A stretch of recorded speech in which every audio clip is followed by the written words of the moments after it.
प्रेरणास्पद कथा YouTube channel पर मैं धनंजय जैन आप सभी का हार्दिक स्वागत करता हूं। दोस्तों, पहाड़ों के बीच एक बहुत सुंदर गांव था। उस गांव में एक जमींदार रहता था। सुशील पतिव्रता पत्नी, संपूर्ण सुख सुविधाएं उस जमींदार के पास थी। पर कहते हैं ना, सारे सुख मोक्ष में ही मिलेंगे। किसी ना किसी को कोई ना कोई दुख जीवन के अंदर जरूर रहता है। अखुट संपत्ति थी, पर उस संपत्ति का उपभोग करने वाला कोई वारिस नहीं था। दोनों दंपत्ति को इस बात का सदैव मलाल रहता था कि भगवान, हमने ऐसा क्या पाप किया, ऐसा कौन सा कर्म किया जो कि हमें संतान नहीं है। पर नियति को सलाम, जैसा भाग्य में होता है वैसा ही होता है। हो सकता है हमारे कर्म कुछ ऐसे ही है जिससे कि हमें यह सुख प्राप्त नहीं हो रहा है। पर सेठ बड़ा दयालु था।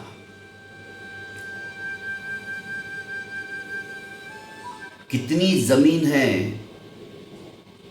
उस जमींदार को भी पता नहीं था। इतनी संपत्ति, पर अहंकार नाम की चीज नहीं थी। हमेशा दूसरों का भला करना। उस जमींदार सेठ के वहां पर खेतों में जो भी काम करने के लिए मजदूर आते थे, उन सब का वो बहुत ख्याल रखता था। जितना मेहनताना उनका होता था, वो खुशी खुशी उनको देता था। इतना ही नहीं, यदि किसी गरीब मजदूर को जरूरत पड़ गई, घर में शादी का माहौल आ गया, संतान उत्पन्न हो गई, तो उसकी खुशी को इजहार करने के लिए, खुशी को प्रकट करने के लिए हम कोई ना कोई छोटा मोटा महोत्सव मनाते हैं, उत्सव मनाते हैं। तो सेठ उनको हंसते हंसते उधार भी दे दिया करता था।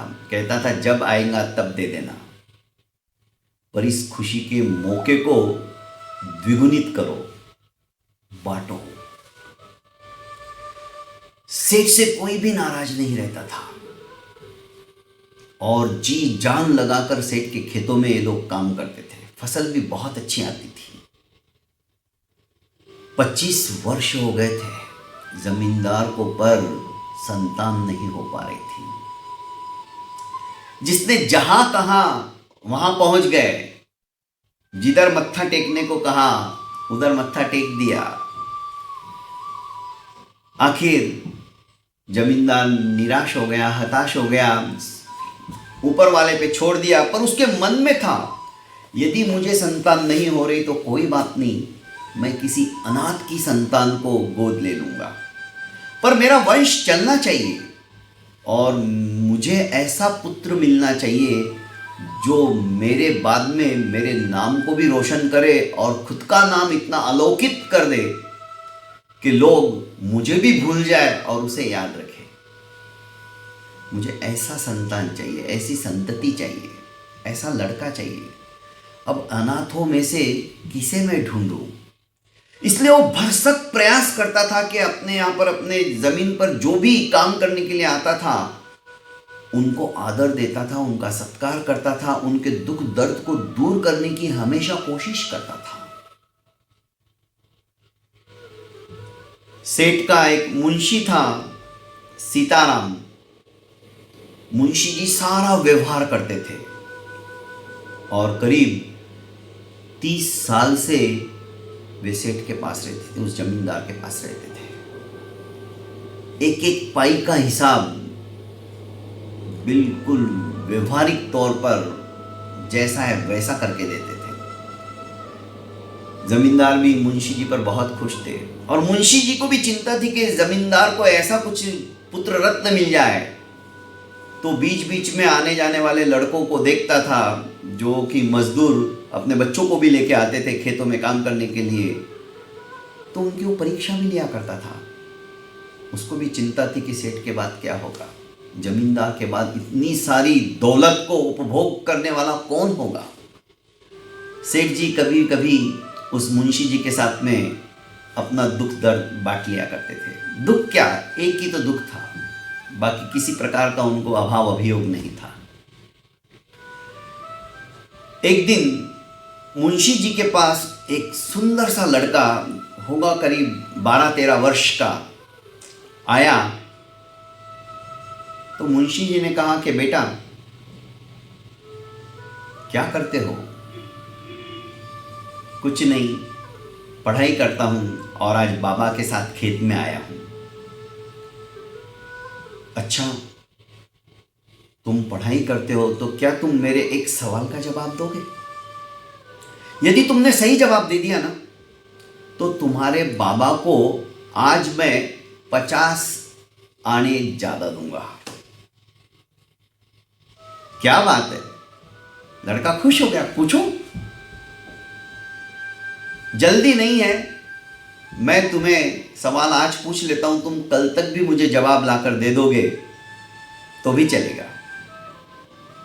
जल्दी पूछिए। मुंशी जी ने कहा कि बेटा छोटा सा सवाल है, पर किसी से पूछना नहीं है, तुम्हें अपने दिमाग से ही उसका जवाब देना है। उसने कहा ठीक है, मैं आपके सवाल का जवाब जरूर दूंगा। तो बताओ, ऐसा एक शब्द बताओ जिसका फल भी बन जाए, फूल भी बन जाए और मिठाई भी बन जाए। फूल, मिठाई और फल बन जाए, ऐसा क्या शब्द है? लड़का सोचने लगा, पर 24 घंटे की मोहलत थी। निकल पड़ता है अपने घर की तरफ। इधर से संयोग क्या होता है कि जमींदार भी अपने खेतों को देखने के लिए अपने घोड़े के ऊपर बैठकर खेतों की तरफ आ रहा था। संयोग होता है, इसे तत्क्षण जो सवाल मुंशी जी ने पूछा था उसका जवाब इसके दिमाग में कौंध जाता है और खुशी के मारे अपनी टोपी निकालकर हवा में उछालता है। अब हवा में टोपी उछालने के पश्चात वह टोपी अपने जमींदार जी के घोड़े के मुंह के ऊपर आकर गिर जाती है। घोड़ा बिदक जाता है, हिनहिनाने लगता है और हिनहिना कर उसने अपने दोनों पिछले पैरों के ऊपर वो खड़ा हो जाता है। जमींदार नीचे गिर जाते हैं। बड़ा गुस्सा आता है, कैसा बदतमीज लड़का है। अपने कपड़े झटक कर घोड़े की लगाम फिर से पकड़ते हैं और बोलते, तुझे शर्म नहीं आती? तूने टोपी उछाली और वो टोपी घोड़े के मुंह के ऊपर आ गिरी, मेरा घोड़ा बिदक गया, उसने मुझे गिरा दिया। उसने कहा कि सेठ जी, इसमें मेरी कोई गलती नहीं, फिर भी मैं आपसे क्षमा याचना करता हूं। मैंने तो खुशी के मारे मैं बेभान हो गया और मैंने अपनी टोपी आकाश में उछाल दी कि वाह, मुझे जवाब मिल गया। अरे तुझे क्या जवाब मिल गया, कौन सी खुशी हो गई? सेठ जो जमींदार थे, उस भोले भाले और सुंदर से मुखड़े वाले उस बच्चे का वार्तालाप करने का लहजा देखकर उनका गुस्सा शांत हो गया था। उन्होंने कहा, तुम्हें कौन सा जवाब मिल गया, कौन सी खुशी मिल गई? उसने कहा कि आपके मुंशी जी जो है, उन्होंने मुझे पूछा था कि यदि तुम मेरे सवाल का जवाब दे दोगे तो तुम्हारे बाबा को मैं 50 आने ज़्यादा दूंगा आज की मजूरी में। तो क्या सवाल था? उन्होंने पूछा था मुझे, ऐसा कोई शब्द बताओ जिसका फल, मिठाई और फूल बन जाए। अर्थ निकल जाए ऐसा।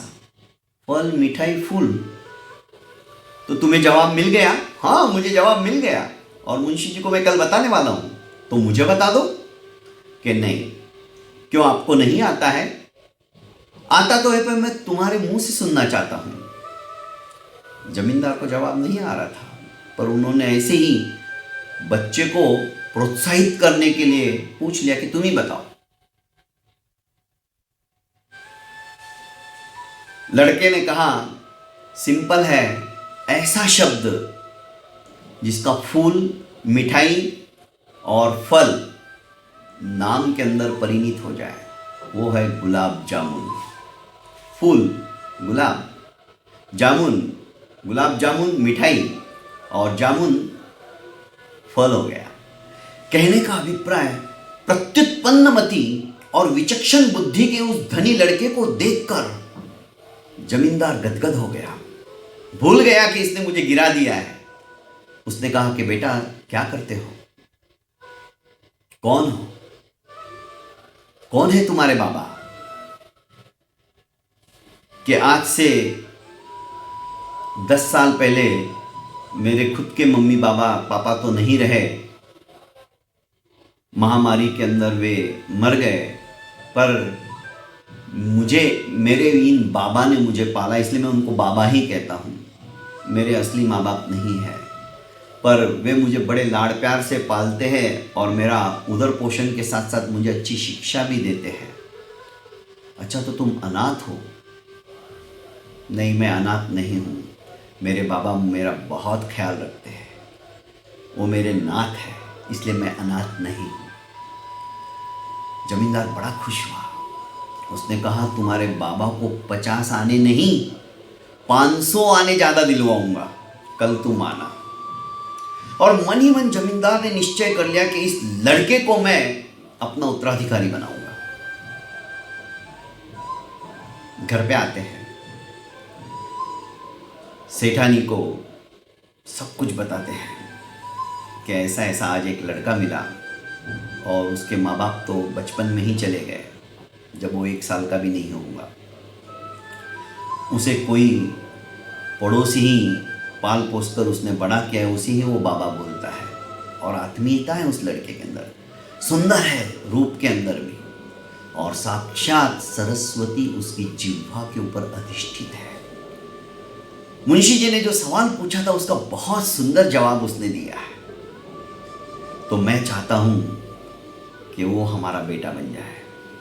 सेठानी बोलती, ठीक है, 2 दिन पश्चात आप उसे अपने घर पे ले आइए और मैं भी देख तो लूं हमारा बेटा कौन बनने वाला है।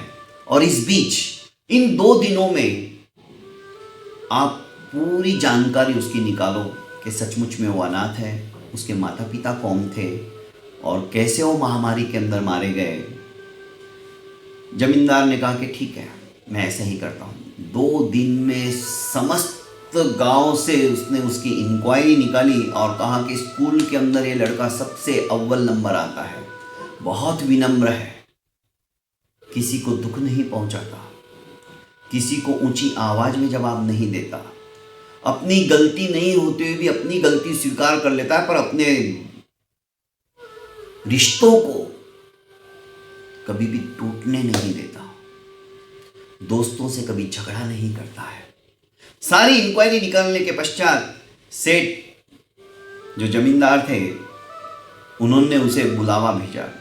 लड़का आया, सेठानी तो देखते ही उसके ऊपर मुग्ध हो गई। वाह, क्या सुंदर लड़का है। पर सेठानी स्वयं बुद्धिमान थी, उसने सोचा क्यों नहीं इसकी परीक्षा ले ली जाए। खाना खिलाते खिलाते फल फ्रूट्स वगैरह सब उस बच्चे के सामने रख दिए और कहा कि बेटा बड़े शांति से खाओ। और बातें करते करते सेठानी ने कहा कि सुना है तुम बड़े बुद्धिमान हो, बड़े विचक्षण हो, क्या तुम मेरे सवाल का जवाब दे पाओगे? हाँ हाँ मालकिन, आप बोलो तो सही, आपके मन में क्या सवाल आया है तो मुझे बताओ। अंधेरे कमरे के अंदर तुम्हारे सामने एक दिया है, एक मोमबत्ती है और गैस का एक लालटेन है, कंदील है, तो सबसे पहले तुम क्या जलाओगे? लड़के ने हंसते हुए कहा कि मालकिन, इसमें जलाने की क्या बात है, सबसे पहले तो मैं माचिस जलाऊंगा।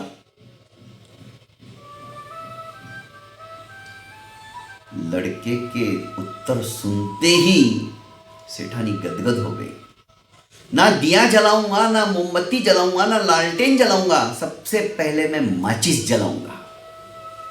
बहुत सुंदर उत्तर। और थोड़ी इधर उधर की बातें हुई। उसके पश्चात सेठानी ने कहा, ऐसी कौन सी जगह है जहां पर सड़क तो है पर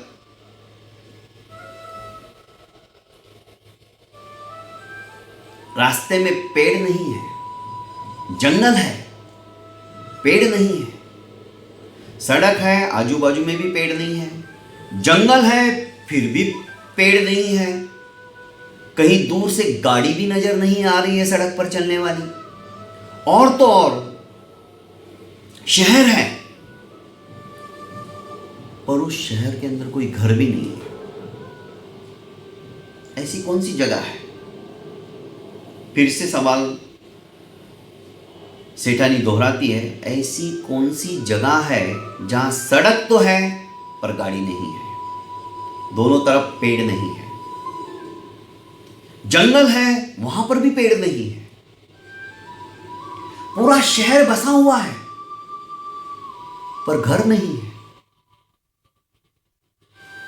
लड़के ने सोचा और तनिक सेकंडों के अंदर ही उसने कहा कि मालकिन, ऐसा तो नक्शा है, नक्शे में सब कुछ है पर दिखता कुछ नहीं है।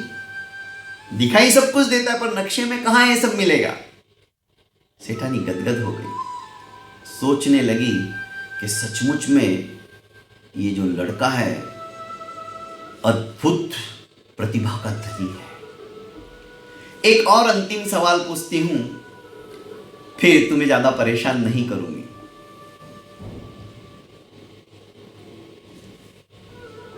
ऐसी कौन सी चीज है जो हम एक बार खाते हैं फिर दोबारा खाने का मन ही नहीं होता है, पर कई बार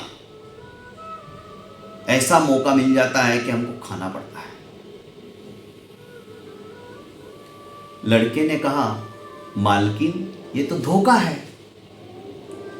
एक बार हम खा लेते हैं, फिर इच्छा नहीं होती कि हम दोबारा खाएं। पर हमारा स्वभाव, हम इतने भावुक रहते हैं कि चलो कोई बात नहीं, सारे लोग एक जैसे नहीं होते, और दोबारा हम वही गलती कर देते हैं बार बार, इसलिए हम धोखा खाते हैं। जमींदार और सेठानी गदगद हो गए। उन्होंने जाहिर कर दिया कि ये लड़का हम गोद लेंगे। उसके बाबा से मिले, बाबा से सारी वस्तुस्थिति उन्होंने बताई। वो बाबा भी बड़ा खुश हो गया कि चलो, इसके पुण्य ही ऐसे हैं, और जब से इस लड़के को मैंने अपनाया है मेरा खुद का बहुत अच्छा होने लगा है। तो मेरे को तो खुशी होगी कि इस लड़के को आप जैसे माँ बाप मिल रहे हैं। दोस्तों, साक्षात सरस्वती जिह्वा के ऊपर जब अधिष्ठित हो जाती है ना, तो लक्ष्मी भी अपने आप अपने पीछे आती है। इसलिए दोस्तों, लक्ष्मी के पीछे मत भागो, लक्ष्मी को अपने पीछे भगाओ, पर उसके लिए मां सरस्वती का आशीर्वाद चाहिए। बहुत बहुत धन्यवाद।